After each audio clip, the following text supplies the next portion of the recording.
Bakıda tükürpədici qətl baş verib. Ər keçmiş həyat yoldaşının həyatından edib. Namaz vaxtı törədilən qanlı cinayətin aləti isə elektrik naqili olub. Bakıda dəhşətli cinayət hadisəsi baş verib. Ər keçmiş həyat yoldaşının namaz üstündə elektrik naqili ilə boğaraq qətlə yetirib. Qanlı hadisə Sabunçu rayonu Pirşağı qəsəbəsində məcburi köçkünlərin müvəqqəti məskunlaşdığı məşəl düşərgəsində baş verib.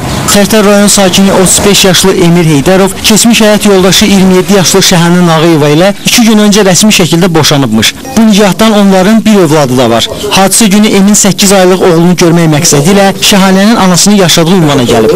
Evdə heç kimin olmadığına əmin olduqdan sonra Şəhənə Nağıyevanın namaz qılmasından istifadə edərək içəri daxil olub və çirkin əməlini həyata keçirib. Hadisə barədə qonşulara məlumatı mərhumun 6 yaşlı bacısı qızı deyib. Bacısının qızı qışqırdı, çağırdı, kömək çağırdı. Onun köməyinə mən çıxmışam da eləmsin. Mən də qonşuları çağırdım. Qaçıb Nəcibə xalanı çağırmışam ki, köməyə gəlsin. Onda da oğlan çıxıb qaçmışdı. Köməyim olmadı, yox. Hadisənin qonşu gəldi, mənə xəbər verdi bu qonşu. Mən qaçdım, içəri girməyə qorxdum. Qaçdım, skoriya zəncəm. Skor gəldi, içəri gəldi, boyunda şunuru vardı. Şahidlərin sözlərinə görə Şəhənə Nağıyeva Emin Heydərovla 4 il əvvəl ailə həyatı qurub.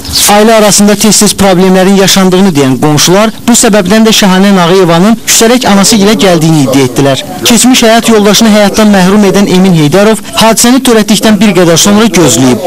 Şəhənənin öldüyünə əmin olduqdan sonra Sabunçu rayon prokurorluğuna gələrək təslim olub. Faktla bağlı Cinayət Məcəlləsinin qəsdən adam öldürmə maddəsi ilə cinayət işi başlanılıb. Hazırda qətlin dəqiq baş vermə səbəbləri araşdırılır.